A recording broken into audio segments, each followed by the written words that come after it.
Veselībai kaitīgs darbs mums parasti asociējas piemēram ar darbu augstumā vai darbu pie bīstamām iekārtām, tomēr bieži veselībai kaitīgie faktori pirmajā brīdī nav pamanāmi.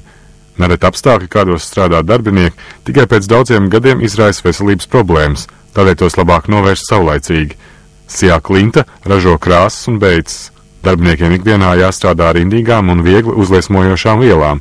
Šie riska faktori ir katram viegli pamanām, taču tie nav vienīgie, kam darba devējs ir pievērsis uzmanību. 2 gadus atpakaļ, kad mēs veicām darba vidas riska faktoru novērtēšanu mūsu uzņēmumā, ar kompetentā speciālistu palīdzību konstatējām paradoxālas lietas, ka tie cilvēki, kas jauc krāsas, staigājot pēc krāsu pigmentiņiem un krāsu bāzēm vai beiču pigmentiem un beiču bāzēm, dienas laikā nostaigāja 3,5 km.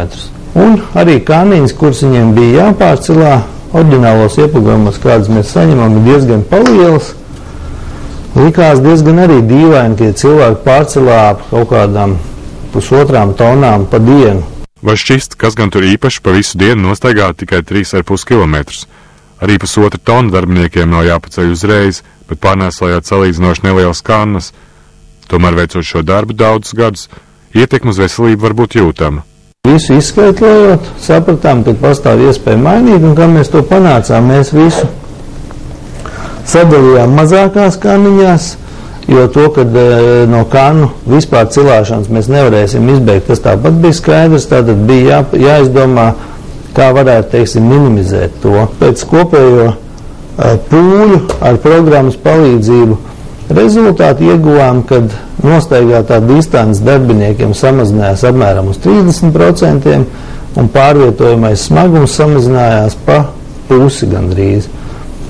Tātad spilgts piemērs, ja līdz šim 1 litra krāsas, teiksim, vai beidzas sagatavošanai izēvielās cilvēkam vajadzēja pārcelāt 50 kg, tad liekas kaut kas no rītīgi. Nu kā tā, tik daudz jāiegulda enerģijas, lai mēs kaut kādu mazumiņu saražotu. Tāpat arī papildus tika ieviesas programma, mums to ļāva, pieprogrammējām klāt svītru kodu lasītājs, tad cilvēkam vairs nav jāuztraucās, ka viņš varētu, teiksim, kļūdīties, kas arī noņēma no darbiniekiem to psihoemocionālo noslodzi, kas varbūt pirmajā brīdī liekas, kad ir sīkums, bet arī pat brīdī arī tas rada gala rezultātu. Tātad, ja cilvēkam ir mazāks stress darbā, tas nozīmē, ka mazāk viņš nogurst un ir mazāks iespējas viņam kļūdīties, kaut ko izdarīt nepareizi vai kaut ko varbūt uzmest sev uz kājas. Darbinieku reakcija sākotnēji bijusi skeptiska un pat noraidoša, taču ilgāk pastrādājot jaunajos apstākļos, viņu domas par jaunievedumiem mainījās.